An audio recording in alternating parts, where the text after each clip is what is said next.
May it be your will before you, Lord our God, that no mistake should happen to us, and that we should not stumble in the matter of Turalo, and that our friends will be happy with us, and that we should not say about something clean that it is unclean, or of something unclean that it is clean.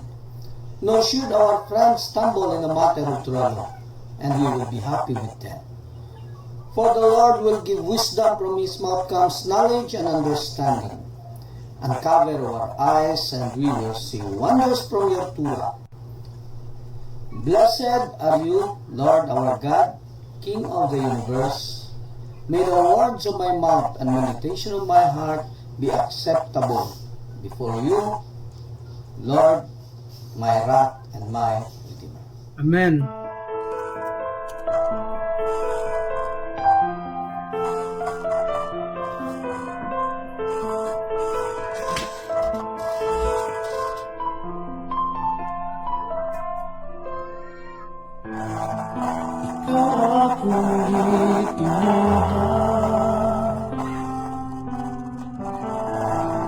Adonai ni Abraham, isa akong hakot. Balaod mo aking hilang, na ako nakakauntunan.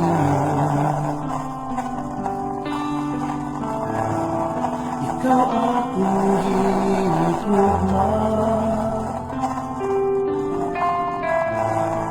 Adonai ni Abraham, isa akong hakot. Ang balaod mo ang hilang,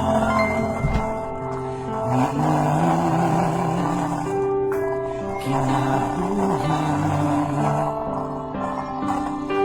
Baruch Adonai Elohai Israel, Hashem dayon ka sa kanunay. Baruch Adonai Elohai Israel, Hashem dayon ka sa kanunay. Ikaw lang akong simbahan, Adonai ni Abraham, isa akong hakot. Ang balaod mo mao'y giya sa dalan sa pagkinabuhi.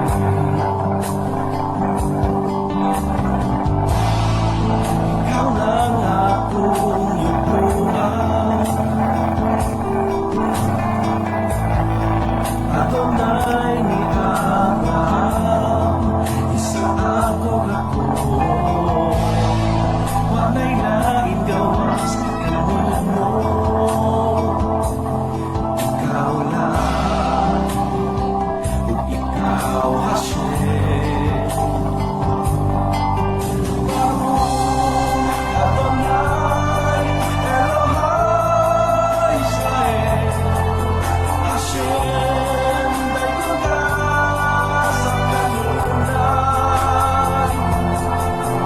Baruch Adonai Elohai Israel, Hashem dayon ka sa kanunay.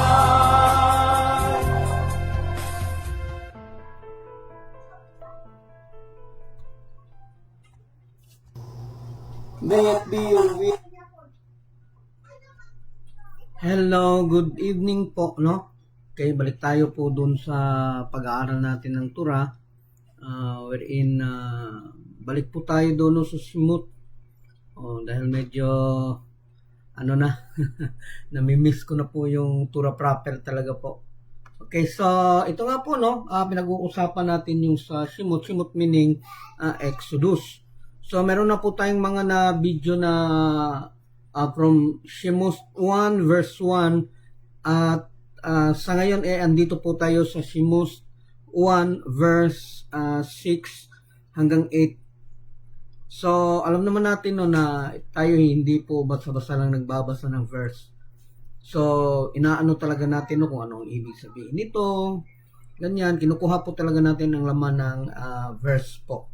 So, ang pag-uusapan po natin dito is patungkol po dito sa chapter 6 papuntang verse 8 po, no, wherein doon sinabi po, Joseph died and all his brothers and that entire generation. So, dito po, may karugtong po kasi nga verse 6, 1 to 8 siya. Pero unahin po natin dito sa ano no, Joseph died and all his brothers and that entire generation. So kung titingnan lang po natin, hindi natin papansinin, medyo ano po siya, hindi po natin siya basta-basta maarok po no kung paano sinabi, dahil nga po sa nasanay tayo na hindi natin pinag-iisipang mabuti or ano no. So dito sinasabi po na si Joseph namatay na. Okay?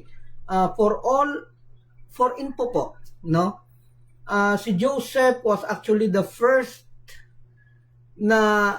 died no doon sa magkapatid na 12 tribes. Sa lahat po ng anak ni Jacob, si Joseph po ang pinakabunso. And yet, si Joseph po ang unang namatay. Okay. Although madadaanan po natin yan no, dito sa pag-aaral po natin dito sa Torah, pero gusto ko na rin banggitin sa inyo para kahit pa paano hindi po kayo mabitin. Kasi may mga tanong po dito napakasakit isipin na kung sino pa yung bunso, siya pa yung unang mamatay. Samantalang yung mga kapatid niya matatanda na, syempre natural, no, kaysa sa kanya, samantalang siya bunso, siya pa talaga yung unang namatay. So anong meron doon sa pagkamatay niya? Bakit nga ba una siyang namatay? At ano nga ba ang dahilan kung bakit siya namatay? Actually, Joseph was a very righteous person. Kaya lang sabi ko nga, hindi po kung more righteous ka, wala ka ng kasalanan. Meron ka talagang kasalanan. At bawat kasalanan po na gagawin ng isang tao, no, ito po yung kasalanan kung saan hindi na ayon dun sa Torah, hindi na ayon dun sa pagkakaintindi, pagkakaintindi na ayon sa Torah, hindi po ayon dun sa iniisip natin. Kasi minsan meron tayong iniisip na hindi na ayon sa Torah, wherein para sa mata natin is tama. Pero dun sa mata ni Hashem, it is permitted. So hindi po tayo mag-uusap patungkol po sa mga kung ano po yung pananaw natin personal, kundi pag-uusapan po natin palagi yung naayon dun sa Torah. Ang tanong po, bakit namatay si Joseph ng maaga?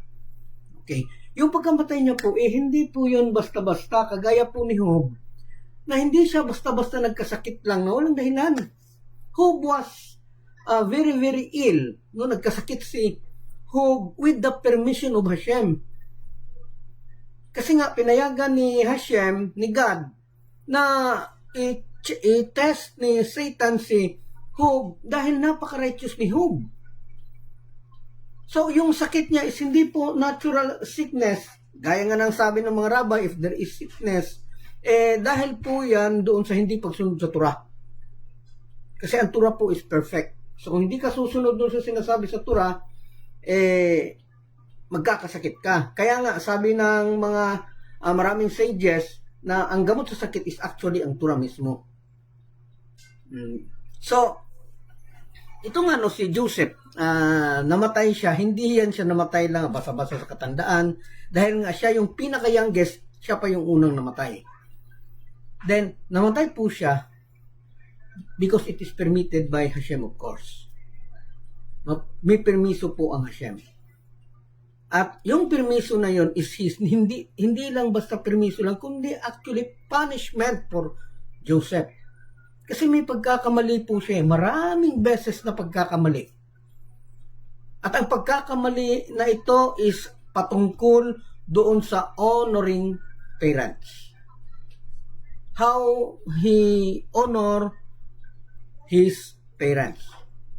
Dalawa po kasi yan Kung paano niya inano yung magulang niya, paano niya hindi nagalang, at yung sinasabing lasyonhara. Yan po ang problema ni Joseph. Una, pag-uusapan muna natin itong lasyonhara. Nung panahon na kung saan nagkakaroon ng mga dream, no, yung mga anak ni Jacob, wherein andun nakita nila yung nakita ni Joseph sa panaginip niya, where he interpreted na ang lahat po ng mga kapatid niya luluhod po sa kanya, yuyuko po sa kanya, wherein kinagalit po yan ng mga kapatid niya. Kaya nga, ito pong lesson na to is actually nagtuturo po to sa pagiging sensitive po, na dapat maging sensitive po tayo sa lahat po ng sinasabi natin. Dapat po maging sensitive tayo sa lahat ng sinasabi natin. Kailangan pakiramdaman natin kung ano kaya ang mararamdaman niya kapag sinabi ko to. Ang problema kasi kay Joseph, pag sinabi niya, nanaginip siya na ganito, na may bawat kapatid niya may nakaalot na, naka-assign na palay. Tapos yung mga palay nila, yumuko dun sa palay niya. So, although tama yung sinabi niya, pero hindi maganda ang approach. Ang problema kasi yung approach na naglikha po yan siya ng hindi magandang iniisip ng mga kapatid papunta doon kay Joseph. Medyo na-insulto po yung mga kapatid. So una-una, ito palang pagsasabi na without any sensitivity, bali insensitive po, magsalita na parang walang buto. Insensitive po kung ano mararamdaman ng ibang tao. Ito po pala isa ding klaseng lasyonhara. Then andun pa na nung naitanong ni father niya na yung mga bituin, kasi kasama sa dream ni Joseph na may mga bituin, tapos nawala yung liwanag ng mga stars, no? Tinanong ni Jacob, pati ba ako yuyuko diyan, mawawala din liwanag ko. So sabi naman ni Joseph, yes po, pati ikaw. So doon po dito po nagpapahiwatig po na kailangan talaga na minsan kapag ka nagsalita po tayo, kailangan isipin natin na yung tone po natin, kasi meron kasi minsan na yung normal lang sa atin pero medyo pasigaw ba, o lalo na sa part ko po na talaga na nasanay talaga ako na medyo strong po yung pagsasalita ko, no, na minsan akala ko mahina pero malakas pala, na wherein kung hindi po natin mabantayan yan is actually pwede po yung magkaroon ng yung mga nakikinig hindi magandang iniisip, dahil nga para sa kanila po medyo pabalang or medyo masakit yung sinasabi ko. At dito po kapag hindi po natin yan naayos, actually that is part of lasyonhara, and that is also dishonoring parents. So maraming panahon po noon na si Joseph po naka-dishonor po, lalo na nung bumaba na ang 11 tribes, kasi ang ika-12 is si Joseph andun na sa Egypt, bumaba na ang mga kapatid niya, tapos nahuli niya, tapos pinabalik niya para kunin si Jacob doon para papuntahin sa Egypt. Ang problema, yung pagkasabi niya is hindi din medyo respectful. Hindi po may respeto. Wala pong respeto kasi sinabi niya, umuwi kayo, kunin niyo yung father niyo na servant ko. Sabi niya. So, medyo hindi po magandang pakinggan na yung father niya, tawagin niyang servant niya. Wherein totoo yan dahil sa napakataas na po ng posisyon ni Joseph, pero hindi po pwede talaga na magsalita na lang tayo ayon doon sa iniisip natin. Kailangan maging accountable po tayo doon sa mga sinasabi, doon sa tono po ng pananalita, kailangan po nating agawan po yan ng paraan. Kasi nga, kung hindi po tayo matuto na gumalang sa mga magulang po natin, or kung paano sila igalang, magkakaproblema po tayo kasi this will cause poverty. Ito po ang magiging dahilan kung bakit magiging mahirap yung tao. Kasi the true blessing talaga, the true reward that you can receive from God is by honoring your parents. Kasi ito po kasi ang nagpapaprove sa makagagahom sa kay Hashem. Ito po kasi ang ginagamit niya na paraan para makita na marunong ka bang mag-honor. Kasi sasabihin natin, I honor you Hashem, I fear you Hashem. Ang problema, paano mo ma-prove yan? Isa magulang mo nga, nakasama mo, nag-alaga pa sa'yo, hindi mo nga ma-honor-honor, tapos ako pa kaya na hindi mo ako nakikita. So, ang isa po sa pwede maging basihan para ano talaga ni Hashem, ma-prove niya na meron ka, karapat-dapat ka dun sa sinabi mo, tapat ka dun sa sinabi mo na i-honor ka niya, kailangan mo munang patunayan sa pamamagitan ng pag-honor ng mga magulang.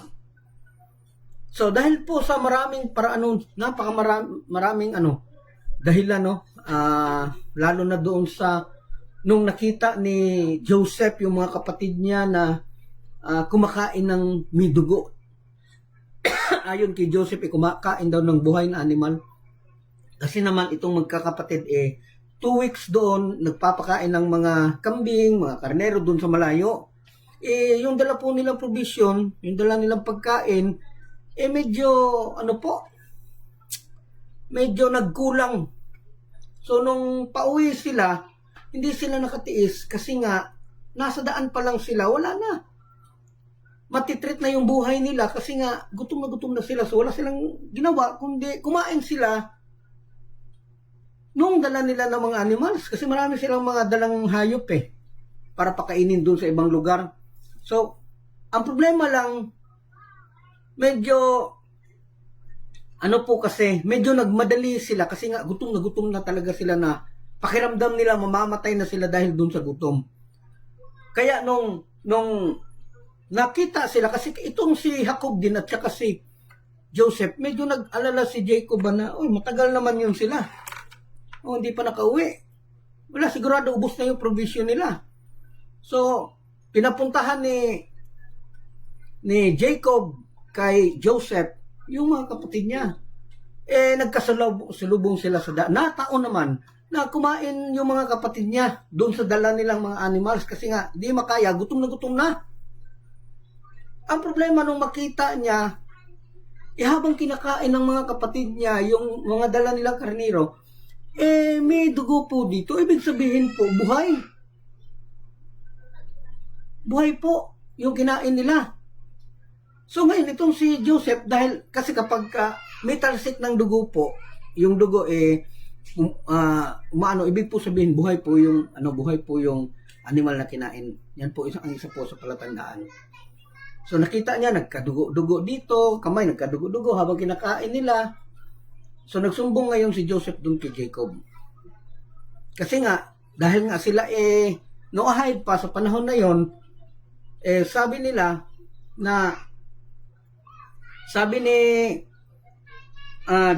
Joseph dun sa father niya na si Jacob, na Father, yung mga kapatid ko po kumain po ng vermin hakay. Kumain po sila ng animal while the animal is alive. Buhay na animal po yung kinain nila kasi marami pong dugo. So medyo nagalit kasi that is one prohibition of the 7 laws. Do not eat the limb of the living animal while the animal is alive. Bawal po yun sa Torah ng Noahide, sa 7 laws. So ngayon, ang nangyari, siyempre, pinagalitan ngayon ni Jacob yung magkakapatid. So, sumagot itong magkakapatid na medyo nagalit sila kasi nga nagsumbong Nagsumbong si Joseph. Tapos hindi pa maayos na pagkakasumbong kasi hindi siya sigurado doon kung bakit ganun ang nangyari. At ano ang paraan kung bakit may mga dugo-dugo pa yung mga bibig nila. Yung mga kamay habang kinakain nila yung So nag-assume si Joseph na kumain sila ng buhay. Oh, so sumbong. So ngayon pinagalitan. So nag-reason out naman tong mga 11 tribes. So ang reason out nila, Father, according to tradition, kasi sa una, sa panahon po nila, nung hindi pa po sila sa Egypt, wala pa sila sa Egypt, wala pa po kasing Torah. Although andyan ang Torah, but it is a wisdom. It is not yet commanded. Na-command lang yan siya dun sa Mount Sinai. So although alam nila, kasi nga wisdom, pero they are not commanded. Alam lang nila na ganito, ganyan ang Torah. So, sabi ng magkakapatid doon kay Jacob na, Father, di ba according to tradition, if you slaughter an animal in a kosher way, it is permitted to eat of its flesh while flesh is moving, or the blood of the flesh is in the flesh. Kasi ganito po yan. Sa Noahide po, if the animal stops its beating, it is considered as dead. In any manner of killing, sa kahit anong paraan sa pagpatay, palo, suka, saksakin mo, in any manner of killing or slaughtering the animal, as long as the animal beats, his heart stop beating, huminto po yung puso niya sa pagpitik, sa pagbeat, then it is considered as dead. But we have to respect the life, so we need to stop the convulsion. Kasi magkukonvulsion yan, even dun sa But kahit na hindi siya nag-convulsion, pero pag hindi mo talaga natiis, kinain mo siya, it is permitted. But to respect life, you have to wait the convulsion. Pero kahit na hindi pa siya naghinto ng convulsion, hindi na talaga kaya, then pwede siyang kainin after the heart stop beating. Okay, hopefully nakuha niyo po sa Noahide yan. Ito po sa Jewish. Sa Jewish po, even the heart is still beating and the blood is in their flesh. But if you slaughter it according to the ritual koshering of an animal, it is permitted to eat the animal. Ano daw po? Kapag kinusir mo sa pag-slaughter, ang kusir po kasi sa Jewish, kailangan po na patayin mo siya sa pamamagitan ng hindi marehistro yung sakit sa utak. So kapag ka naslit mo yung leeg, na hindi humiwalay yung leeg, tapos naslit mo, napatamaan mo yung dapat patamaan dyan, para hindi makahatid ng signal dun sa utak na may sakit, that is already kosher. Even makita mo pa na parang buhay siya kasi andun yung galaw, andun yung motion. So yun po ang ginawa ng mga 11 tribes. Kinushare nila, slit nila dito, kahit na nagkisi-kisi pa, pero slit, wala nang sakit, di na nakakaramdam ng sakit. Yung karnero na inihaw nila, hindi kakaramdam ng sakit. So, natural, hindi kasi pag nagkisi-kisi yan, that is already unkosher for Jewish. Pero dahil nga hindi nakaramdam, so hindi na nagkisi-kisi. Pero sa Noahide, kahit na nagkisi-kisi yan siya, as long as namatay yan siya, it is permitted na. Pero sa Jewish, kahit na nagkisi-kisi yan siya, as long as walang sakit na maramdaman yung animal, then it is permitted to eat. So, inisplika ng magkakapatid na, Father, ginamit po namin yung paraan sa Torah na wisdom, sa Torah wisdom, na kapag hindi na nakarehistro yung sakit sa utak, pwede na po namin siyang katayin, pwede na po namin siyang kainin. Ang problema, andun pa yung dugo kasi andun pa yung convulsion. Andun pa yung mga galaw ng mga nerves. So, ibig sabihin, buhay pa siya, kinain na nila. Kaya nakita yung mga dugo na nandito sa bibig. Yun ang nakita ni Joseph.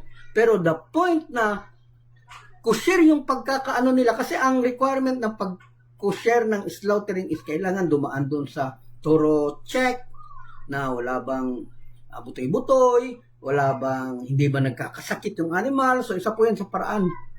Tapos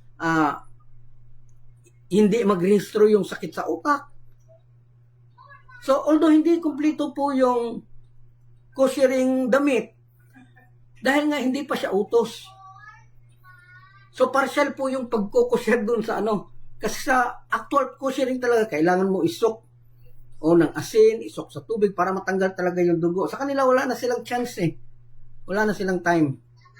So kailangan pag slit dito, nung hindi na ma-resolve sakit, kanya-kanya na silang kuha ng parts, inain na nila.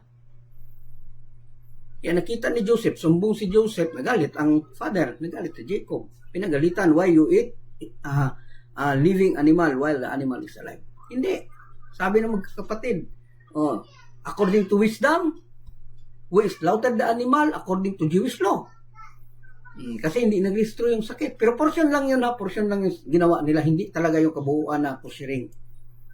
Kasi yung kabuuan ng kushering, kailangan talaga na isok ng asin, lagyan ng asin para tumulo yung dugo. Tapos ilang oras nila rin ibabad yung karne sa dugo, sa tubig, para matanggal yung dugo. Ganun po ang pagkushare ng meat sa mga Jewish.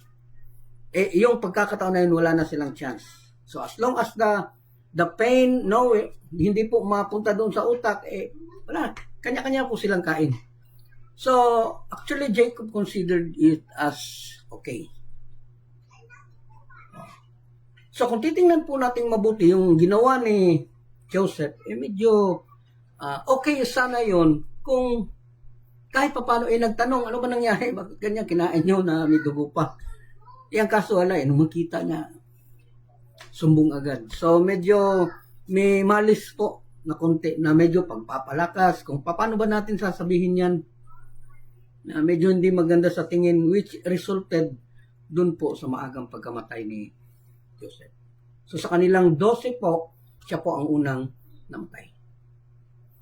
At hindi lang po yun ang kabayaran dun sa kasalanan niya. Dahil nga si Joseph nilagay sa tubig doon sa River Nile. Di ba naalala natin na ang unang nakita ni Parao na pwedeng magkaroon ng blessing ang Egypt is kapag andun si Jacob sa loob ng Egypt. Wherein on the first time na nag-touch ang paa ni Jacob doon sa Egypt, automatic hindi na bumaba ang tubig. Umapaw na ang tubig, which means blessing to Egypt. Kasi nakadepende po ang blessing ng Egypt sa tubig ng River Nile. Kaya umapaw po ang tubig. Kaya na-stop po ang gutom. Sa 7 years na gutom, 2 taon lang ang gutom. Di ba? Kaya nga bumaba sila ni Jacob kasi tagutom. Pinapunta ni Joseph doon sa Egypt kasi sa Egypt maraming pagkain kasi nakatambak sila ng pagkain. So bumaba sila. Ang nakaganda is pag-apak pa lang ni Jacob doon sa lupa ng Egypt, automatic umapaw na ang nawala ang gutom. Yung 7 naging 2 lang. So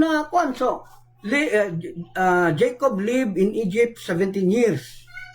So bago siya namatay, nung namatay siya, nag-subside ang tubig.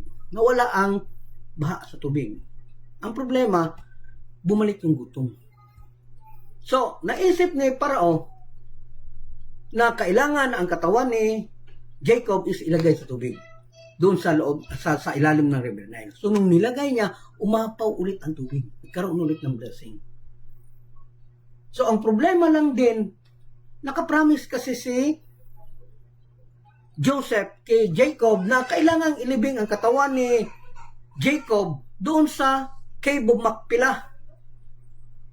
So, kinausap ni Joseph si Parao na kailangan yung father ko, according to my promise to him, na mailibing yung ama ko doon sa Cave of Machpelah. Hindi pumayag tong si Parao. So, sabi naman ni Joseph, okay, hindi ko pipilitin, pero hindi ko na din tutuparin yung sumpaan nating dalawa. Kasi may sumpaan tong dalawang to Although tong mga luma dito is actually, alam na po nila to pero kailangan po nating i-repeat para po dun sa mga bago nakikinig. Na si Joseph po at si Parao is may agreement Kasi Parao was able to be king in Egypt dahil po dun sa kaalaman niya dun sa mga salita ng 70 nations. Parao was actually a linguistic person. He knows 70 languages. So napakatalino talaga ni Parao. Kaya ginawa siyang hari sa Egypt. Kaya nga nung mapunta siya sa Ninive, nung malaman ng mga taga Ninive na napakatalino pala tong tao na to, kahit anong salita alam niya, ginawa din siyang hari doon sa Ninive. The time na inanod na si Parao. Doon. So ngayon nga, balik tayo doon sa kay Joseph at saka kay Parao. May agreement tong dalawa. Kasi ang dahilan bakit naging hari si Parao sa Egypt is dahil sa paggalinguistic. Ang nakaganda is Joseph is also linguistic. If Parao knows how to speak 70 languages, Jacob knows how to speak the 71 languages. So naman ngayon si Joseph. So ang problema lang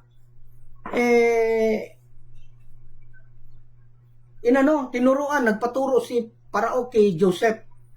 Kasi alam niya ang 70 languages, pero yung Hebrew language, hindi po alam ni Parao. So, paturo siya. Ang problema, matuto siya ngayon, pag alis ni Joseph, nakakalimutan niya na.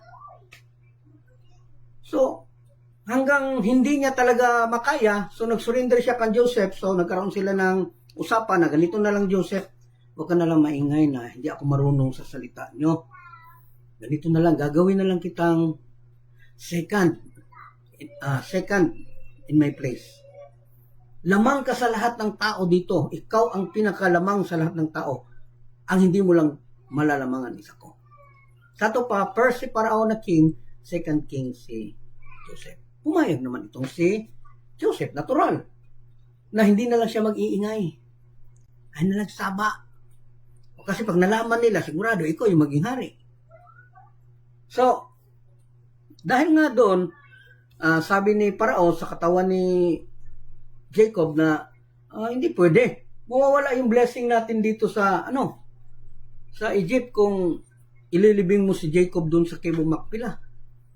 So sabi naman ni Joseph na okay, kakalimutan ko na din yung usapan natin na hindi ako mag-iingay. Ngayon mag-iingay na ako na hindi ka marunong sa language namin. So medyo na-trick niyan si Parao. So ito namang si Parao, pumayag na lang nga, sige, ilibing mo. Natakot siya. Natakot siya na baka ipagsabi ni Joseph yung sikreto nilang dalawa. So doon, nalibing. But by the merit of Joseph, dahil nga sa napaka-righteous ni Joseph, the water again umapaw. Umapaw po ulit ang tubig in the merit of Joseph. So, yun nga, balik tayo. 17 years si Jacob doon. Then, ito namang si Joseph is, nung mamatay na si Joseph, is naulit ang nangyari kay Jacob. Nawala din ang tubig. Nawala ang tubig nung mamatay si Joseph. Nawala ang tubig. So, naisip ngayon ni Parao, okay. So, nilagay niya ngayon si Joseph dun sa tubig. And that is punishment.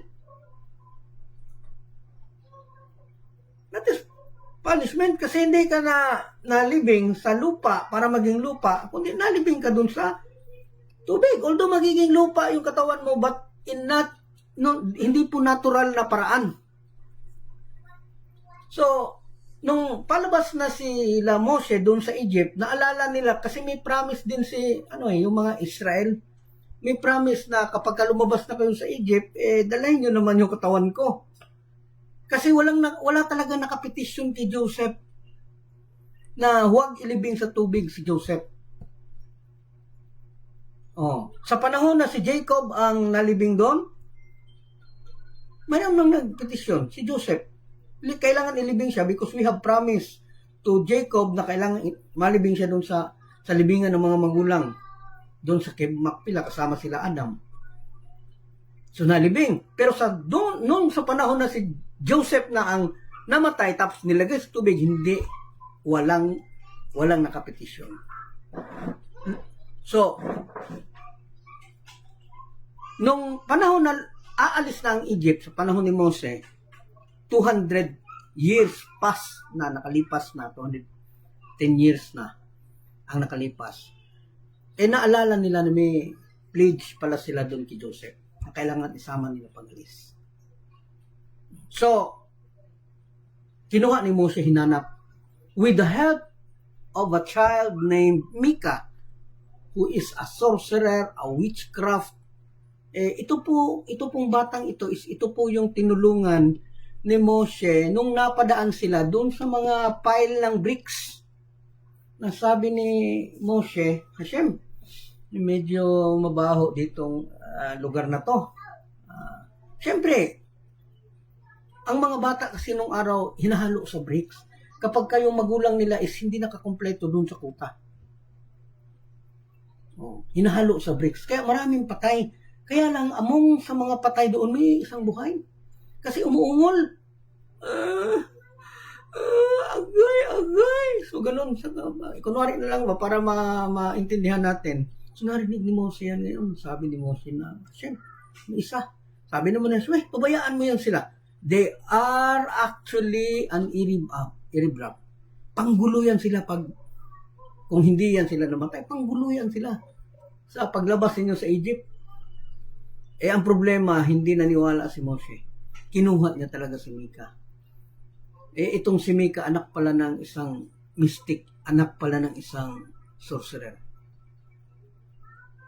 So, siya ang naging dahilan sa panahon na umakyat si Mose doon sa Mount Sinai, 40 days, 40 nights, siya ang isa sa nag-ignite na, wala na, patayin na si Mose, gawa na lang tayo ng bagong God. Siya. So, nung gumawa sila ng bagong God, medyo dinelay ni Aaron. Ang problema si Micah is marunong man. So, sabi ni Micah, ako bahala. Inuter lang siya ng words, tapos tinapon niya yung isang bagay na ano doon.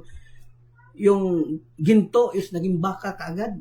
So, paano pa ma-delay? Di sana kung naabutan yung kinabukasan, di sana maabutan pa ni Mose na hindi pa nakasamba ang Israel. Naging baka ngayon pa lang, bukas pa dadating si Mose. So, nagalit siyempre ang Hashem tsaka si Mose. Pinakain sa kanila yung gold na baka. So, balik tayo kay Micah. So, ito po si Micah, ito po siya ang nakaturo kung saan. Kasi nga, sorcerer siya, he is also a false prophet. No, he knows so many things. Si Micah, wherein actually, isa po to sa, medyo nagkaroon po kami ng konting discussion po ng mentor. Kasi narinig niya minsan sa live na bakit daw sinabi ko na si Micah po, kasi according to him that Micah was one of the righteous. Sabi ko, yung sinabi mo na Micah na one of the righteous, she is not the one na kinuha ni Mose dun sa pile of bricks. Kasi yung Micah na sinasabi ko na nakatulong kay Mose para kunin ang katawan ni Joseph doon sa River Nile is actually the Micah himself na nakuha ni Mose doon sa bricks. Na nabuhay. So, hindi na naman umimik ang mentor. Hindi siya umimik. So, yun nga, tumulong, nakuha ang katawan ni Joseph. The problem is the suffering is there. Nagsuffer na sa tubig kasi hindi proper yung pagkakalibing kasi hindi naman libing yung napunta ka sa tubig. Nakuha, dala-dala yung kabaong na metal. Ang problema, habang naglalakad sila palabas ng Egypt, aalog-alog yung loob ng ataol. So, according to Torah, yung pagkaalog-alog, ganun-ganun ng ulo at ng katawan ni Joseph dun sa loob ng kabaong is actually part of the suffering of Joseph because of his lashon hara and dishonoring his parents. So, nakita po natin na napakalaki po ng kasalanan ni Joseph dahil lang hindi maayos yung pag-deal. hindi maayos ang approach ba. Kaya nga kailangan natin ingatan talaga yung pagsasalita natin na kung pwede in a low tone. Kasi nga makita natin no, pati si Moshe at si Aaron is nagkaroon po sila ng medyo hindi magandang pananaw sa mga tao kasi nga si Aaron is medyo pabalang magsalita, pasigaw palagi kasi naiirita na si Moshe. Naiirita na siya. Araw-araw niya hinaharap ang 3 million Diyos. Problema. Wala na siyang pahinga. Hindi na nga siya nakaisip na tabihan yung asawa niya. Nagre-reklamo na ngayon si Tsipura na ano ba yan? Kaya si Jethro, tinuruan siya ng paraan para hindi maharap ni Moshe lahat ng problema. So, nag-advise si Jethro ngayon na gumawa ka ng leader na tag 100, leader na tag 1,000, leader sa tag 10. Para yung dadating siya na problema is yung pinaka hindi talaga maayos dun sa baba. So doon medyo naluag-luag si Moshe, pero wala na, tapos na. So medyo nairita si Moshe. 3 million problems every day na harap ni Moshe. Lahat ng tanong sinasagot niya. So, ayun, yung mga tao, yung iba, dahil nga medyo mainit na ang ulo ni Moshe, hindi na pumupunta doon kay Moshe, punta na doon kay Aaron. So, ang nangyari, Aaron is a very, na tao siya very kalmado magsalita. In a very low tone, magsalita.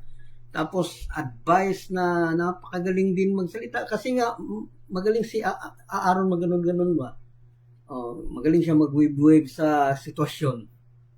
So, napamahal actually si Aaron kay yung mga tao, yung buong Israel is napamahal sa kanila si Aaron. Kaya nung mamatay si Aaron, Israel was mourned 3 months, 90 days. Mourning. Well, si Moshe, nung si Moshe ang namatay, regular mourning lang, 30 days. So, yun nga, no? Balik tayo dun sa, kailangan po nating ayusin yung ating pananalita na hindi po tayo pwede na makapanakit po lalo na doon sa mga magulang.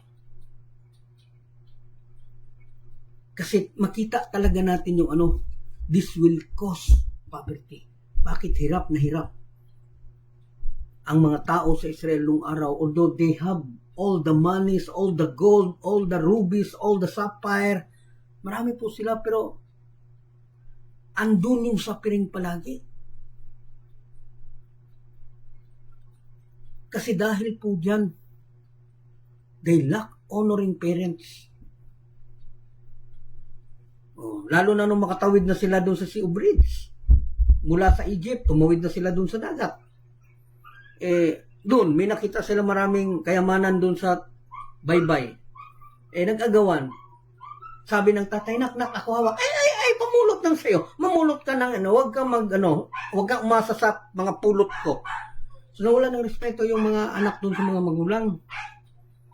Kaya napaka-importante talaga nung nabigyan talaga natin ng importansya na so mamaya na natin balikan yan ha.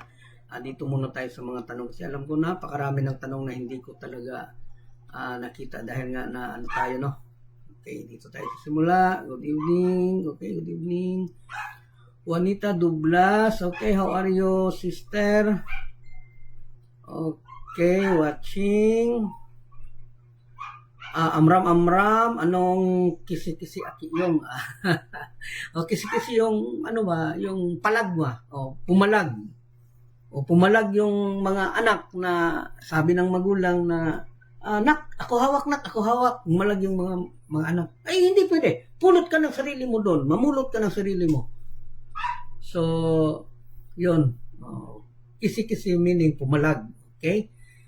Bisaya nga pala, hindi ko naalala na Okay, Jason Benoit. So yung, hindi ba sila nagkasala sa dugo nga may kinabuhi kasi gumagalaw pa at may nakita na blood sa mukha nila? Actually, based on the Noahide laws, that is actually hindi po pwede. Hindi po siya pwede. Kasi nga, ibig sabihin po, kapag buhay pa po yung animals, tumatalsik talaga yung dugo. Kasi buhay pa, ibig sabihin, buhay pa din yung dugo. So, pwede lang kainin ang isang animal if the heart of the animal stops beats. So, ibig sabihin, hindi tatalsik kasi walang pwersa para matalsik ang dugo. So, kapag kapatay na kasi, kapag nag-stop na yung heart, mawawala na ang init ng katawan. So, ang dugo ngayon, mawawala ang init ng katawan ng animal. So, ang dugo ngayon, unti-unti na yung magiging meat. So, magiging dead blood na din siya. Hindi na siya buhay na blood. Kaya nga sabi doon sa Torah, do not eat the blood because the life is in there. Hindi ka pwedeng kumain ng dugo kasi andyan ang buhay. Oh. So kapag wala ng buhay, ibig sabihin, it is allowed kasi wala ng buhay. And according to divine code, according to Jewish, if the blood is all, so become solid, this is not actually blood. It is meat. Kaya lang, di natin matanggap-tanggap kasi nga, blood yan. Yan nga ang sabi ko. Na hindi pwede natin pag-aralan ng Torah ayon lang doon sa gusto natin. Pag-aralan po natin ang Torah ayon doon sa kaisipan ng mga Jewish. Kasi papalag ka talaga. O paano yung nangyari sa 12? O, hindi lang nagrehistro, naging pwede na sa kanila. Kasi yung paraan nila para makakain sila kaagad is paraan ng mga Jewish. Hindi paraan ng mga Noahide. Kaya hindi na din pumalag si Jacob sa ginawa ng 11 tribes kasi it threatens the life of the 11 brothers. So, any loss, mahahang puyan siya kapag threatening life na po ang katapat. Kaya hindi na pumalag si Jacob. Kasi nga, mamamatay na sila sa gutom. Although kasalanan yung ginawa nila na eating the meat of the animal while the animal is alive, ang proof po niyan, yung dugo na marami dito sa mukha at hawak-hawak pa nila, pati pangipin, may dugo pa. Ibig sabihin, buhay talaga na kinain. Oh, sinumbong ni Joseph. So, since na-treated na ang life nila, so hindi na nagalit si Moses kasi nga, hindi na nagalit si Jacob kasi nga it is allowed in the Torah to disobey the Torah just to obey the higher Torah, and preserving life is the highest portion of the mitzvah. Aanin mo yung pagsunod ng tama pero patay ka naman. So preserving life is actually the highest form of the mitzvah. Hindi ka pwedeng mamatay dahil sa kakasunod mo dun sa Torah. Maliban na lang sa 3 bagay. For Jewish, you cannot serve idol. At all cost, you cannot serve idol. Serve only one God, Hashem. Yan po ang una. Pangalawa, do not murder. At all cost, do not kill human if the human has no capacity to fight. That is murder. Pero kapag may kakayahan na lumaban pa, then you can kill him. Pero kapag nawala na yung yung kakayahan niya na tapos pinatay mo pa talaga kahit na hindi na, wala na, hindi makagalaw na, that is murder. So, bawal po talaga yan siya. Kaya nga, bawat makalaban nila, ginigising muna nila bago nila pinapatay. Pinapalaban muna nila bago nila pinapatay. Malala niyo yung Jericho? Pwede man nila pasukin yun, pero hindi nila pinasok, inikutan muna nila para magising lang at mauna doon sa pakikipaglaban doon sa kanila. So may karapatan sila patayin kasi nunahan na sila eh. Dalawa, do not worship other gods, sa Jewish. Then, do not murder. Then, do not do as immoral sexual act. Okay, sa panahon na yon, uso po na ang animal ginagalaw ng mga tao. At hanggang ngayon, andito yan ngayon. Uso po noon araw din, lalaki-lalaki, babae-babae. So yan po talaga ang immorality na inaayawan ni Hashem.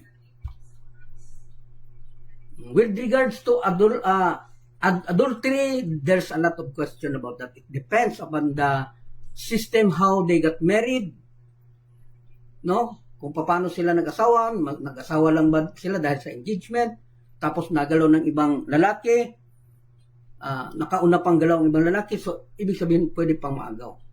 Yan po ang Torah. Pero kapag ka na-consummate nyo na ang marriage, then hindi na siya pwedeng agawin. Bali, nagalaw na ng lalaki ang babae, hindi na siya pwedeng agawin. Kasi kapag ka inagaw mo yan, that is already adultery. Kaya maraming mga cases yan, at hindi po din yan katanggap-tanggap sa atin. Yun ang problema. Kasi yung pag-aaral ng Torah is inaayon lang natin doon sa tradisyon natin. Hindi natin ayon doon sa general talaga na pagkakaintindi sa Torah. So, 3 na. Sa Noachide naman iba. 2 sa Noachide. Kaya sa Noachide is you cannot worship other gods. So, pareho sa Jewish. Pangalawa, you cannot murder. So, itong immorality, itong sexual act, kasi po ito is haksin. Haksin po ito. Kaya lang repeatedly. Kaya hindi siya nakasama doon sa Jewish. So, ang pinakahinos talaga sa Noachide is itong worshiping idol. Worshiping other gods, not only idol. Even though walang idol, kahit na walang idol, but share the same story with the idol, then that is still other gods. So, idolatry pa din yan siya. So, ganun po siya. Hopefully, naintindihan po ninyo, ha? Okay, salamat sa tanong, Jason Benoit. Haba pala ng sagot ko, no? Okay. Nick Tadley, good eve, kaya ba bigat ang parusahan ni Joseph? Good eve, kaya ba bigat ang parusa ni Joseph kasi tsadik siya? Yes, actually, malaki kasi ang expectation ni Hashem doon sa mga taong righteous. Righteous, ibig sabihin po, alam mo na kung ano Torah, alam mo na kung paano gumawa ng mabuti. Ngayon, gumawa ka ng masama. So, ang Hashem, malaki po ang expectation niya. Mas maigi pa yung mga taong masasama na gumawa ng masama. May punishment sila, pero less talaga kesa doon sa punishment ng mga tsadik. Kaya ganun po kahinos ang punishment ni Joseph na kahit napatay na siya, andun pa din yung punishment, andun pa din yung suffering. Okay, salamat sa tanong, Nick Tadley, no, from Malaybalay, Bukidnon. Okay, Grace Mauli, amram, gumagalaw, yes. Salamat po, sis Grace. Neil Binoak, kinatay na siguro yun nang dahil sa kagutom ng mga kapatid ni Joseph, kinain kahit hindi pa luto. Actually, kahit na hindi po luto, as long as the heart stop beats, pwede na po kainin yan. Pwede na yan siya. Depende na sa'yo. Katulad nito, may kinilaw, may ano. So, depende na po yan. As long as the convulsion stops, then make na sure mo na wala nang heartbeat, then okay na siya sa atin. Kusher na po yan sa atin yan, ang kusher sa Noachide. Hindi kailangan na gayahin yung sa kushering sa Jewish. Sa atin lang, as long as it is dead. No matter how is the manner, no, dun sa pag-slaughter, as long as it is dead, then it is considered as kosher. Kasi kailangan lang talaga patay bago kainin. Okay? So, good evening po sa lahat. Okay, Michael de la Serna. Jason Benoit, hindi ba yung good deeds, yung ginawa ni Mika na siya ang nakaturo kung saan ang katawan ni Joseph? Actually,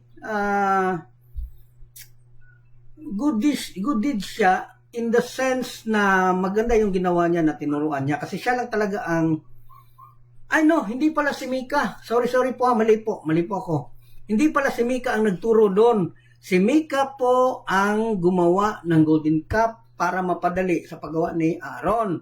Ang nagturo pala kay Mose kung nasaan si Joseph is yung anak ni Asher, yung pinakanta ni Joseph, punta ka doon, yung pinakanta ng 11 tribes, mauna ka doon kay Father, kay Papa, kasi pag sinabi naming buhay pa si Joseph, baka sa tuwa ay mamatay. So, mas maigi na mauna siya, kanta-kantahan mo, andito si Joseph, buhay, andoon sa ano. Kaya si Joseph, the time na narinig niya yung kanta ng isang bata na anak ni Asher, medyo sumaya siya. And that is the first time na ang Shekinah ni Hashem is pumasok doon kay Jacob. Pumasok siya doon kay Jacob. Kasi, natuwa hindi kasi makakapasok ang Shekinah ni Hashem, ang presensya ni Hashem sa tao, kapag ka malungkot ka. Kaya nga, sa pag-aasawa, kapag namatay yung asawa, kailangan sumunod lang sa tamang mourning. Kasi hindi pwede talaga na forever ka mag-mourn. Kasi hindi ka pwede mag-aral ng Torah, o hindi ka pwedeng malapitan ng presensya ni Hashem kasi nga you're sad. Being with Hashem is a very great happiness. And happiness, you cannot mix happiness with sadness. So, ganun po kahalaga, no? So, actually, sino gani yung bata na yon? Kalimutan ko. Sheila. Okay, anak ni Asher. Okay, so, yun po, no? Sorry po, no, sa pagkakamali. Hindi po si Mika. Si Mika talaga, isa yun siya sa namatay during dun sa nagkaroon ng punishment. Kasi, inutusan ni Moshe ang tribe of Levites na patayin ang lahat na nasa harap. Kaya ayon, nagtakbuhan sila from the rising of the sun up to the sunset of the sun. So, napatay more than 3,000. Okay? So, salamat sa paalala, sa tanong, no? Kaya naalala ko na mali pala yung nasabi ko. So, salamat, Jason Benoak. Okay? Shilak. Okay, salamat, Nel Benoak. Okay, Jason. Iba din yun, okay, sing a song. Para hindi nakuratan si Jacob na buhay pa si Joseph na mumuno sa Egypt. Kasi nung araw kasi kapag ka nagulat ang tao namamatay lang ang tao. Yun po ang isa sa mga dahilan kung bakit po si Yitzchak hiniling niya po kay Hashem na Hashem, wag naman ganun. Bago mo kunin yung buhay ng isang tao, ibigyan mo muna ng sakit. Para kahit papano magkaroon siya ng tishuva, makarepent siya po kahit papano. So bigyan mo muna ng sakit. Actually, that is the request of Yitzchak. Kaya nga sa Yitzchak, si Isaac po, ayon dun sa Torah, sabi ng Torah, Yitzchak was very, very ill. Talaga ng sakit niya. Napakahaba ng suffering ni Yitzchak. Kasi siya yung naghiling niyan Ito namang si Abraham, ang hiniling ni Abraham is actually nabigyan ng old age. Kasi nung araw, hindi tumatanda ang tao. Yung matanda sa edad at saka yung bata ay magkamukha lang. Pare-pareho lang ang ano. Kasi yung matanda nung araw, kagaya ni Sarah, tumatanda pero bumabalik sa 20 years old. Yun ang problema nung araw. So, hindi mo na malaman kung sino ang matanda. So, ang resulta, kapag kami, nagkakasalubong na yung mga tao, yung mga bata, hindi na marunong gumalang. Hindi na marunong magsabi ng ganang gabi po. Kasi pareho lang sila yung mga bata kung tingnan. So, hiniling ni Abraham na bigyan ng old age. Patandain ang tao para yung mga tao, kapag ka nasalubong, mabigyan ng tamang yung mga tao, yung mga matatanda. Okay, Agarcia Yetro, Sirak, yes. Salamat sa sagot yung kay Nilbento dito aktiba hindi siya Sirak namatay dahil sa kabutihang ginawa niya. Yes, actually Sirak was actually rewarded not to go to Gan Eden alive. Kasi po nung marinig ni Jacob yung kanta ni Sila nakapagpalabas po si Jacob ng isang prophecy. So sabi ni Jacob, sa pagkatinuod, sa totoo lang po, itong kumakanta na to, hindi makakaranas ng kamatayan. So, during the time of Jacob yan, nakaabot siya talaga doon kay Moshe. Buhay siya. Katagal to 210 years yan. Sobra. 400 years from the time of Yitzhak up to Egypt. So, yun, napakahaba ng buhay ni Sirach. Tapos, sages, kasi nawala na siya dun sa storya after na naturo ni Sirach yung yung libing ni Joseph, nawala na siya sa storya. So, the sages considered it that he was, dinala na siya dun sa ulam haba. Okay? So, salamat, Neil Benoak. Gagaling no, nagpapaalala na yung mga kapatiran. Ibig sabihin, marami nang alam itong mga kapatiran. Kaya ang nagturo kung saan ang katawan ni Joseph inilibing si Mika. Hindi po, mali po yan. Si Sirach. Siya po nagturo. Kasi siya ang witness, no, na nalibing. Mula nung namatay si Joseph, that is long ago pa bago nakalabas sila. Okay, ibang Mika yun. Okay, si Sirach. Iba-iba yung Mika sa Tanak. Okay, Pablito Ugdul. Okay, so, napasarap yung kwentuhan natin, no? Okay, dali lang, ha? So, yun nga, no? Hindi na ako pupunta sa iba, ha? Dito na focus sa resulta ng ginawa ni Joseph. So, bukas natin ito ipagpatuloy kung ano yung fruitful, kung ano yung sinasabing timb, ano yung increase, ano yung strong. So, kasi may ang turay patungkol doon sa Israel. Kung bakit dumami talaga sila. Okay, iwan natin yan bukas. So, dito tayo sa pagkamatay ni Joseph. No, na hindi po talaga pwede na hindi natin pag-aralan kung paano natin i-deal yung mga nakakatanda. Ito po talaga ang dapat na isaksak po sa isip natin na hanggat hindi po natin na ipakita na marunong po tayo magmahal dun sa mga nakakatanda, hindi po tayo makakaabot dun kay Hashem. Kasi isa talaga yan sa requirement na masabi ni Hashem that you know how to fear and to honor Hashem. Isa po yan. Kasi hindi naman natin, salita lang kasi yan, I honor you Hashem, I love you Hashem. Salita lang kasi yan eh. So naghahanap ng proof ang Hashem. O kagaya ng pagbili ng isang sasakyan ba na hindi, maganda to sir, yung gulong nito napakatibay, yung mga makina nito napakatibay. So tayo bilang mamimili, hindi po tayo pwedeng sunggab ng sunggab lang. Hindi po tayo pwede na bili agad dahil sinabing matibay, bili agad. Hindi po, kailangan test muna natin. Kailangan muna natin magkaroon tayo ng test road. So, ilang araw ang sa test road. So, ganoon po din ang Hashem. Kagaya lang din po siya, ganyan na kailangan muna i-test niya. You love me, you honor me, you fear me. Okay, I will test you. Ano ginawa mo sa magulang mo? Did you honor your parents? Your father, your mother? Did you fear your father, your mother? In what manner?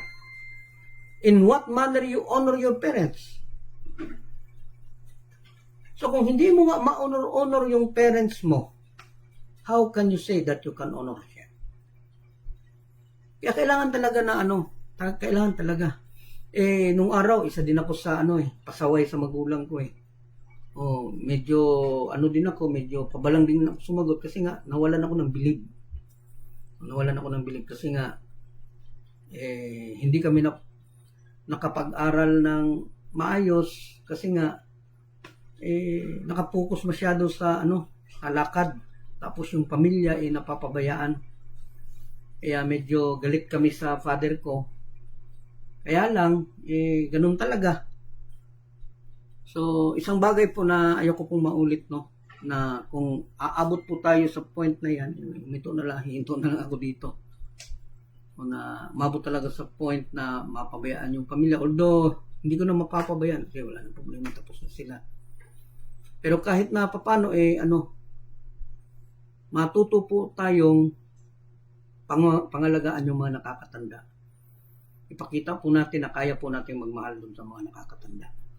Igalang po natin sila. So, kailangan, napag-aralan na din natin, di ba? In how to honor parents, on how, what we are going to do, what is our obligation to our parents. it is our obligation or duty to para pakainin ng magulang. Kalimitan kasi sa mga sagot diyan, hindi obligasyon ng anak na pakainin ng magulang. Dahil hindi naman ang anak ang pumili doon sa magulang, kundi ang magulang ang naghanap ng anak. Which is true in a very practical way.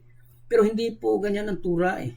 Ang sabi ng tura, kailangan mo maipakita na marunong kang maunor kasi gusto mo lumapit kay Hashem eh. Paano ka lalapit kung sa magulang mo nga na nag-aalaga sa'yo, hindi ka marunong mag-ano. So whether we like it or not, kailangan talaga natin galangin yung mga magulang. It is our obligation to provide them shelter, clothes, foods, kagaya ng ginagawa ng mga magulang habang maliliit pa yung mga anak. Kasi kung hindi po natin magalang yung mga magulang natin tapos makita yan ng mga anak, sigurado po sa katandaan natin hindi din po tayo gagalangin ng ating mga anak. Kasi mida, kinigid, mida. Measure for measure. Kung ano pong ginawa ninyo sa ibang tao, gagawin din po yan sa inyo. Kaya napakahalaga po talaga no na maging aral tong pagkamatay ni Joseph. Maging aral po sa atin na hindi po natin mahalin natin ilang taon na lang yan sila. Ilang taon na lang yan. Huwag niyong ipaabot sa point na magaya kayo sa ibang tao na kung kailan namatay tsaka pa sila nagsisisi. Ma, pasaylo ako pa. Huwag ko mutuo sa inyo. Hindi ako naniwala sa inyo. Naging pasabay ako na anak. Paano na lang ako? Sasama na lang ako sa'yo. Sasama ka dyan. Na taon, nagkagit-gitan doon. Natulak siya doon sa sa hukay. Nagalit. Sinong tumulak? Pero makapagsalita, kala mo mamamatay na din. Pero nung buhay pa, hindi nga makapag-abot ng ulam. Kung kailan namatay, tsaka pa nagbigay ng kabaong. Hindi makapagbisita, hindi yung suporta ba na hinahanap ng magulang na sa katandaan nila may mag-aalaga, may magagabay sa kanila sa katandaan nila kasi ginabayan tayo ng magulang eh. Yan ang opportunity na nawala sa amin.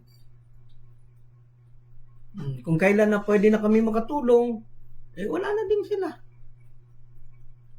So kung hindi po natin magawa yan sa ating mga magulang, igawin po natin sa ibang tao.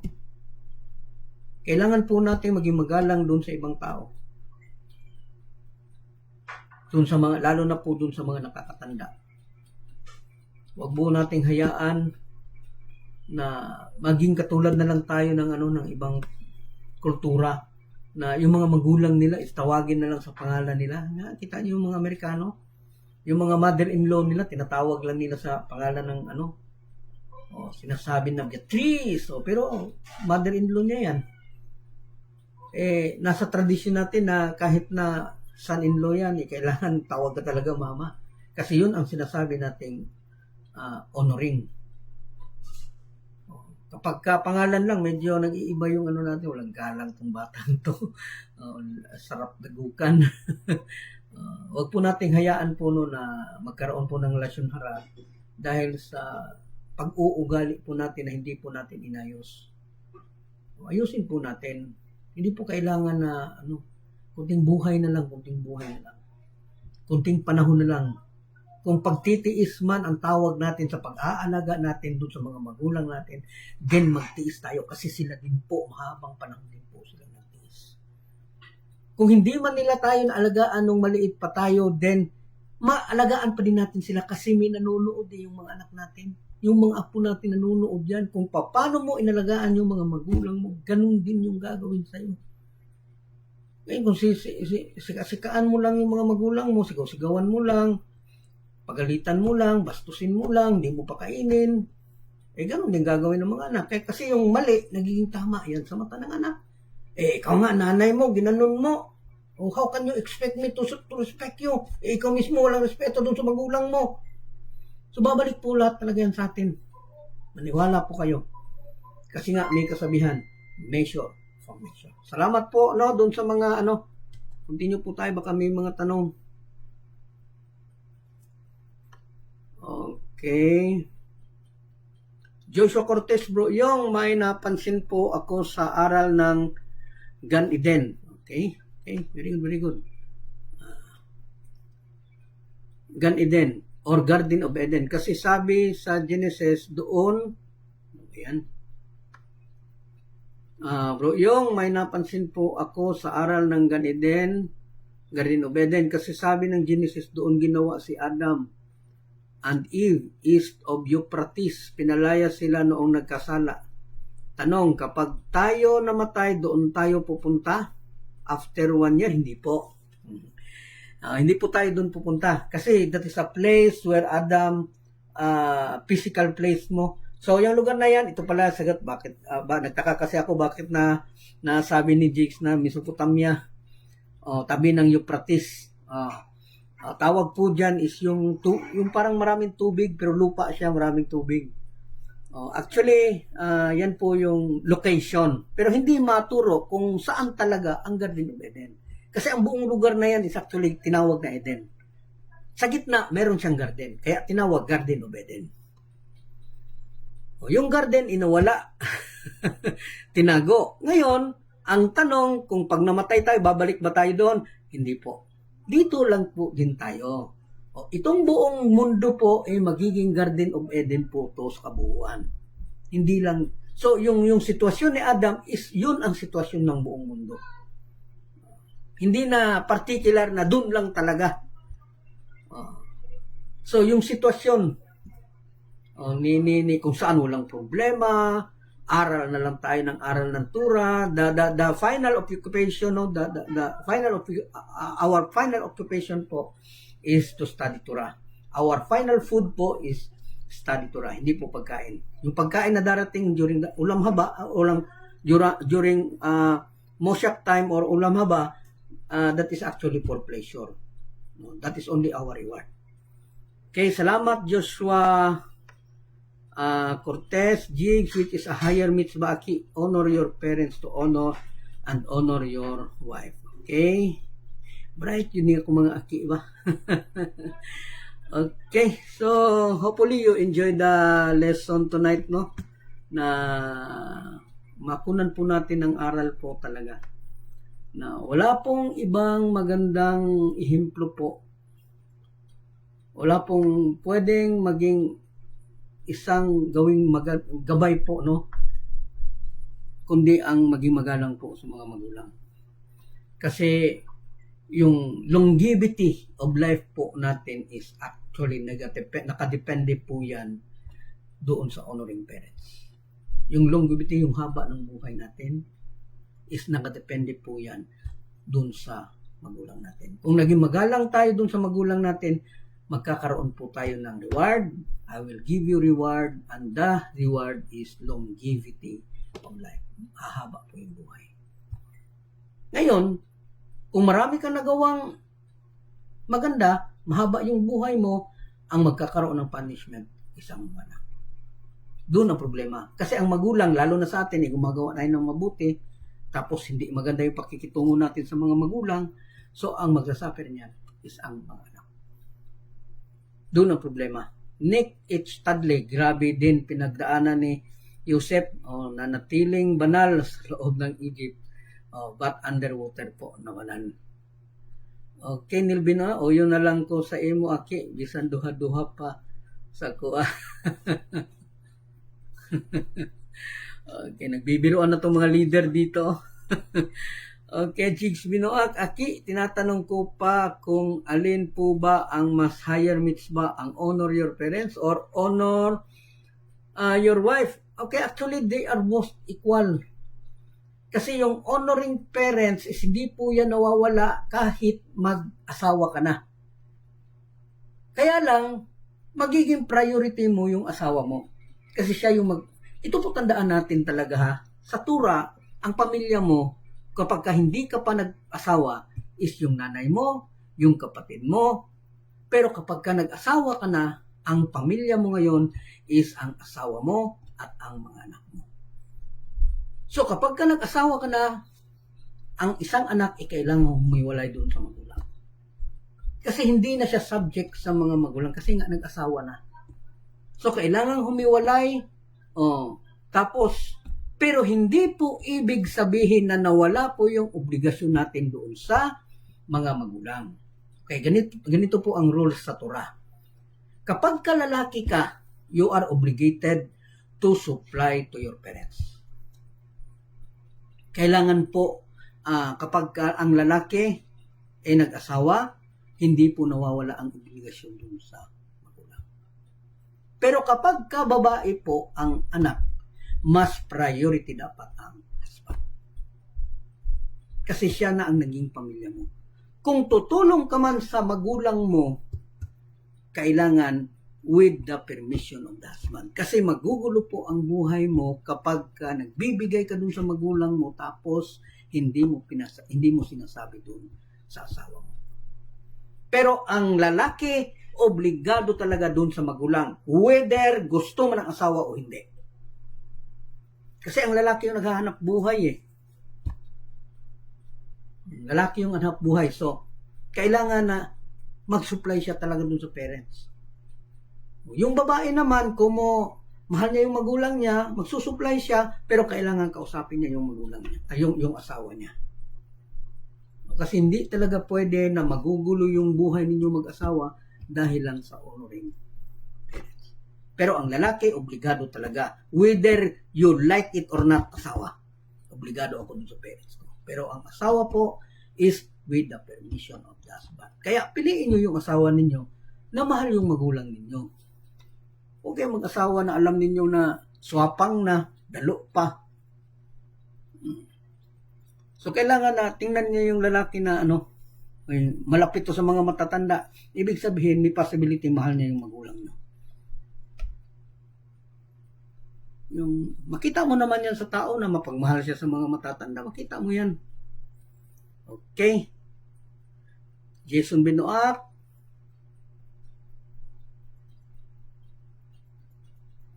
So kung ang tanong is saan ang lamang, honoring parents and honoring wife, is actually hindi po mapapalitan ang magulang. Asawa po pwedeng dagdagan. Pero ang magulang hindi po yan siya pwedeng palitan. So as long as buhay yung magulang, lalo na't lalaki ka, kailangan mo talaga tulungan ang magulang. Lalo na dun sa panahon sa katandaan nila. Okay? Jason Benoit, pasensya yun, Akinil. Tama lang ang ginawa mo. San nga ba siya nilibing ngayon sa Cave of Macpila, Baak? Sino ang nilibing doon sa Cave of Macpila? Si Joseph ba? Hindi po, nasa Israel po siya. Although yung Israel is sa Cave of Macpila, pero si Joseph po may sarili po siyang libingan. Hindi po siya doon sa Cave of Macpila. May Joseph Tam po siya sarili. Okay, Yachkat Benoit, di ay maayo kung malubong sa tubig. Oo, because that is suffering, that is additional pain. And that is not proper. Kaya nga sabi dun sa Torah, hindi daw nila alam, yung mga sages, hindi daw nila alam what is the will of Hashem kasi hindi bumalik sa lupa eh. But, may paraan Hashem paano mabigyan sila ng reward. Kaya lang, hindi naabot ng isip ng tao. Ayan po ang sinasabing chok na only Hashem knows, no? May mga sitwasyon talaga na ang Hashem lang nakakalam. Okay, salamat Yachkat Benoit, Jigs Benoit. Pero kung ikakasama sa wife na hindi nagpaalam ang husband. Okay, ang husband actually do not need to ask the wife. Kasi obligasyon talaga ng lalaki na tulungan yung magulang. Obligasyon talaga yan ng lalaki. So, kailangan maintindihan niya ng asawa. Kaya nga, mga lalaki din, kailangan ding maghanap ng asawa na naiintindihan ba na ang magulang kailangan tulungan. Siyempre, ang asawa, mag-iisip din yan, tulungan yung magulang ng husband kasi pag ako naman humingi ng tulong para sa magulang ko, ayos lang. So, give and take lang yan. So, yung lalaki, yung obligasyon niya, hindi talaga yan nawawala doon sa magulang niya. Pero, ang babae, kailangan maghingi ng permission. Pero obligado din ang lalaki na i-permit ang asawa na tumulong doon sa magulang. Kasi kung hindi gagawin niya ng asawa, may posibilidad po na mag-aaway yung asawa na magresulta po na ano yung shalombayit nila, yung peace in the home po, mawawala. Okay, salamat Jigs Benoat. Gagaling nila magtanong nga. Jason Benoat, sa Shichem, inilibing si Joseph Ake. Okay. Lit Isla from Quezon City ba to? Ake, paano po kung babae ang nagtatrabaho?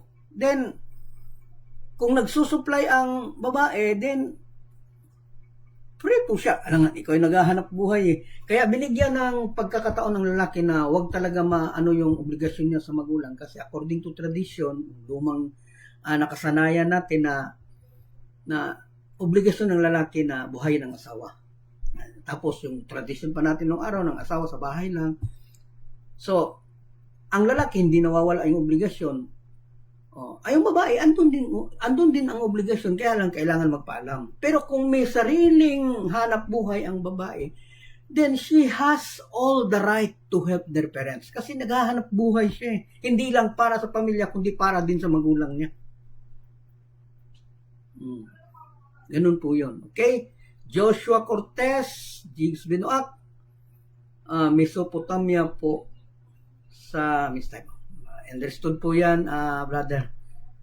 Okay, so hopefully no, may mga tanong pa, itanong nyo na ngayon habang may oras po tayo konti. May 15 minutes pa po, tanong pa po kayo. Hindi na ako pupunta doon sa ibang kasi napaka ganda itong susunod. Ayokong ano siya. Kasi dito talaga mapapanganga talaga kayo ano nangyari. Why people reach according to counting, kasi nung araw ang counting is through coins. So ang allowed lang na magbigay ng coins is 20 and above. Do not below 60. 20 and above and below 60. Pero above 60 tsaka below 20 hindi po yan siya qualified. So 3,600,000 according to counting, pero marami pa kung hindi nasama dyan. Yung naging witness ng Torah.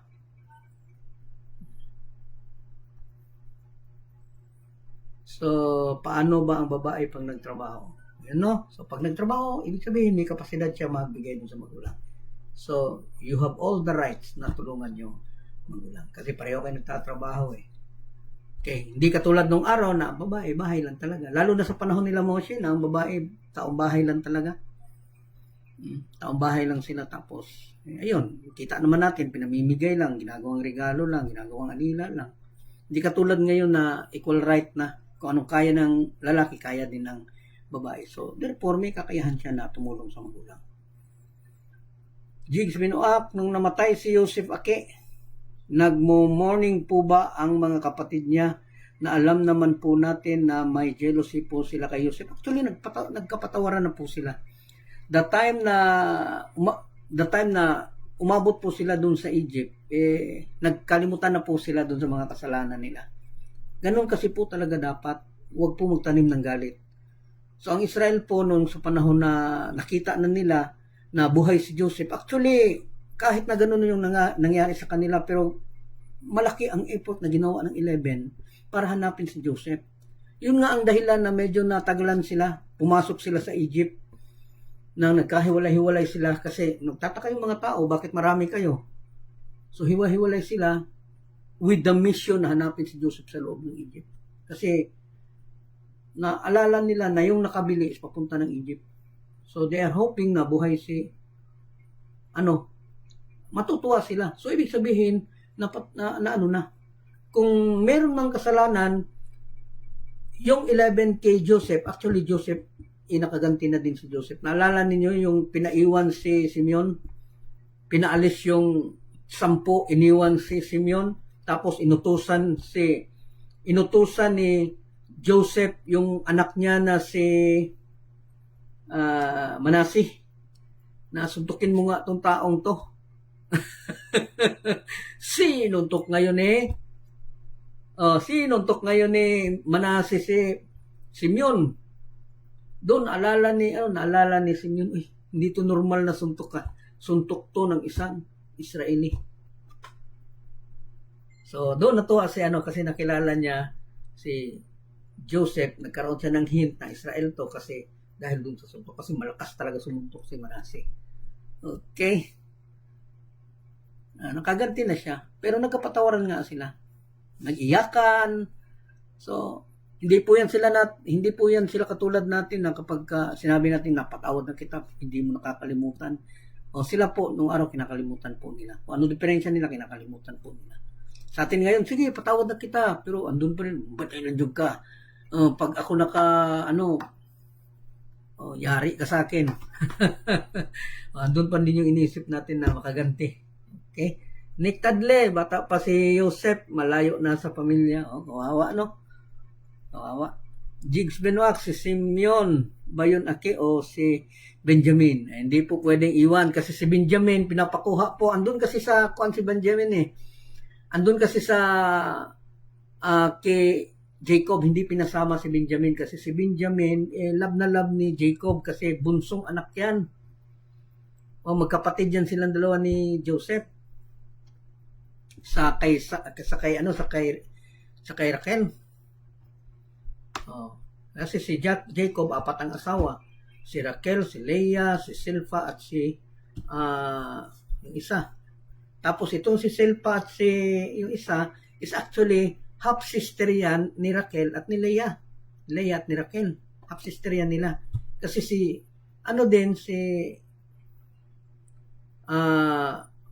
yung father nila is actually nakapag-asawa sa iba, tapos sa ibang babae. Ganito po kasi, kapag nakapag-asawa ka sa ibang babae, ang lalaki nakapag-asawa ng iba.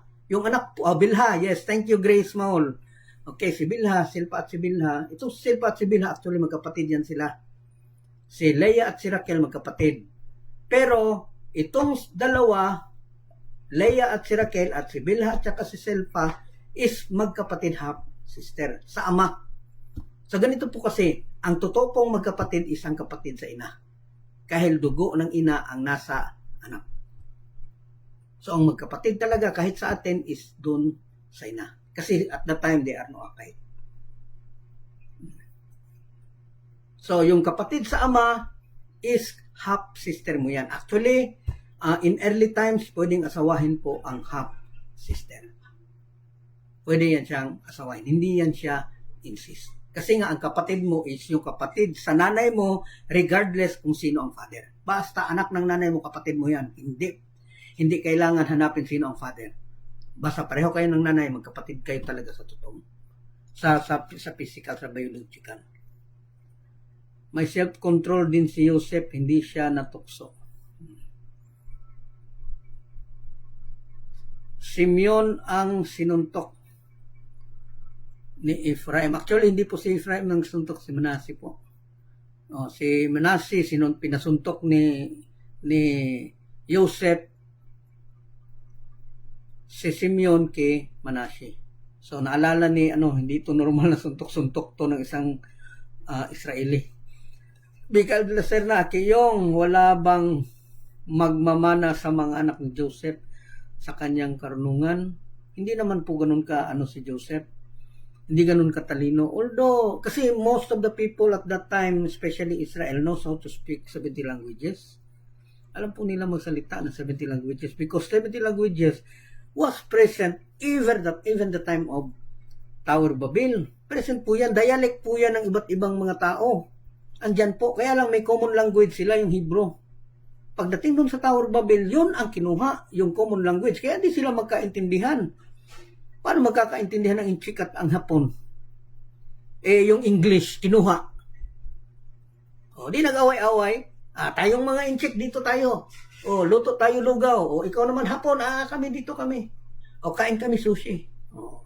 So, ganun sila. Okay, last word ni Joseph bago siya namatay. Joseph, actually, hindi ko naalala yan, but may last mitzvah po si Joseph with Jacob. That is the mitzvah of yung mitzvah na kailangan mong ihatid yung bisita mo doon sa gate. Hanggang sa maging safe. Igla Arufa. Okay? Kailangan po, yun yung last mitzvah.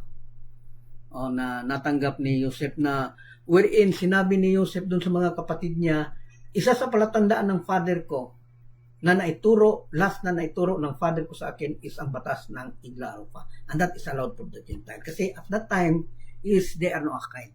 Hindi po sa 613 yan. Sa Noahide po yan siya. Tradisyon po yan ng Igla Arufa. Na kapag kami bisita ka, kailangan ihatid mo yan sa gate or ihatid mo dun sa labasan. Kasi kung may mangyari yan na hindi pa nakalabas ng gate, obligasyon mo siya. Pero kapag ka nakalabas na yan doon, wala ka na obligasyon kung ano ang mangyari dun sa kanya. Okay? So, salamat. Neil Benoit, kapatid pala ni Ephraim. Yes, Manasi and Ephraim is magkapatid po yan. Anak po yan ni doon sa anak ni Dina na nasa Egypt din. Kasi si Dina po may anak po kay Shechem. Dahil nga sa anak siya sa labas, he is considered as mamzer. So gusto siyang patayin ng Israel. So si Jacob naman naisip niya hindi maganda. So dinala ni Jacob doon sa gate ng Egypt. Doon nakuha siya ni sino ba yon, yung yung nag-alaga mismo kay Joseph, Potiphar, yung asawa ni Potiphar, siya yung naging asawa din ni Joseph. Dahil nga sa panahon na ginawa ng Viceroy si Joseph, pinasyal siya ni Parao, pinakilala sa mga tao. So yung mga dalaga, kanya-kanyang pakita, pabilib, o para mapansin ni Joseph, isa po yung anak ni Dina na nasa loob, na anak ni Potiphar ang naghagis po ng regalo. Yung iba bulaklak, pero ang hinagis po ng anak ni Dina na inalagaan ni Potiphar is yung kwintas po ng Israel. So nung nakita ni Joseph, kwintas to ng pamilya ko Nakuha niya, hinanap niya may-ari, tapos sabi ni Parao, gusto mo siya? Gawin mo siyang asawa. So ginawa niyang asawa. Yun ang nanay ng dalawang anak na si Ephraim at si Manasseh. Okay, so hanggang sa susunod po, magandang gabi po sa ating lahat. We give thanks to you, Lord, our God, that you place our portion with those who sit in the study halls, and that you did not place our portion with those who sit in the street corners. For we wake up early, and they wake up early. We wake up early for words of Torah, and they wake up early for empty words. We work hard, and they work hard. We work hard to get reward, and they work hard and do not receive reward. We run and they run. We run to life in the world to come, and they run to the pit of destruction. Amen. You who dwells in the shelter of the Most High, who abides in the shadow of the Omnipotent. I say of the Lord, who is my refuge and my stronghold, my God in whom I trust, that he will save you from the ensnaring trap, from the destructive pestilence. He will cover you with his pinions, and you will find refuge under his wings. His truth is a shield and an armor. You will not fear the terror of the night, nor the arrow that flies by day, the pestilence that prowls in the darkness, nor the destruction that ravages at noon. 1,000 may fall at your left side, and 10,000 at your right, but it shall not reach you. You need only look with your eyes, and you will see the retribution of the wicked, because you have said, "The Lord is my shelter," and you have made the Most High your haven. No evil will befall you, no plague will come near your tent. For he will instruct his angels in your behalf to guard you in all your ways. They will carry you in their hands, lest you injure your foot upon a rock. You will tread upon the lion and the viper. You will trample upon the young lion and the serpent. Because he desires me, I will deliver him. I will fortify him, for he knows my name. When he calls on me, I will answer him. I am with him in distress. I will deliver him and honor him. I will satiate him with long life and show him my deliverance. Amen.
Am